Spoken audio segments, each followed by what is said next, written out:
প্ৰথমতে কৈছো ৰাজনীতি নকৰো, আনকি ৰাজনীতি কৰা মানুহক ঘিন কৰো, ভু পেলাই দিওঁ দেই। জেলত দিলেও দিব, ফাঁচি দিলেও দিব, লকাপত ভৰালেও ভৰাব, সঁচা কথা কৈহে মৰিম।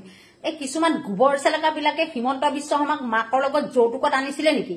কোনোবাই যে হিমন্ত বিশ্ব শৰ্মাই কৰি থকা কথা কাণ্ডবিলাকত কিবা এটা মত প্ৰকাশ কৰি লিখিলে যে কিছুমান গু চেলেকা বিষ্ঠা খুৱাই আহি যে জপিয়াই পৰহি, তহঁতে আমাক ভাত কাপোৰ দিছ নেকি?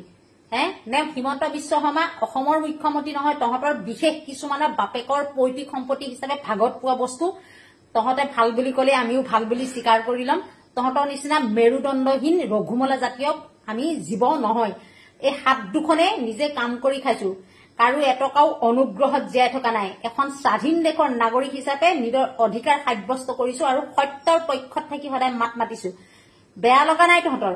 গৰিমা বৈ আজি যে জুবিনদাৰ অস্থি ব্ৰহ্মপুত্ৰত বিসৰ্জন দি ইমান হিয়া ঢুকুৰি ঢুকুৰি কান্দিছে, তাৰ পিছতো যে তহঁতে সেই মানুহজনৰ ইমান চোৱা চেলেকি আছ, তেওঁ সম্পূৰ্ণ জানে আজি যদি জুবিনদাৰ ন্যায় দিবলৈ যায় হিমন্ত বিশ্ব শৰ্মা আৰু ৰিণিকী ভূঞাৰ আৰু বহুত নামী দামী নেতাই হেণ্ডকাপ পিন্ধিব লাগিব। সেইটো কাৰণে সিহঁতে সেই নিৰ্দোষী মানুহজনীক দুখ দিছে। এয়া দুখ সিহঁতে এদিন নহয় এদিন ভোগ কৰিব লাগিবই, কাৰণ ধান খাই মুৰ্গী কাহা ভাগেগা। অসমীয়া মানুহ ইমান পাগল আৰু বুৰ্বক নহয়। হিন্দু মুছলমানৰ ৰাজনীতি কৰি কৰি আমনি লাগিলে এইবাৰ যিসকলে ন্যায়ৰ বাবে মাত মাতিছে তেখেতসকলক চল বল কৌশল কৰি জেলত ভৰোৱা এটা নিয়ম উলিয়াইছে।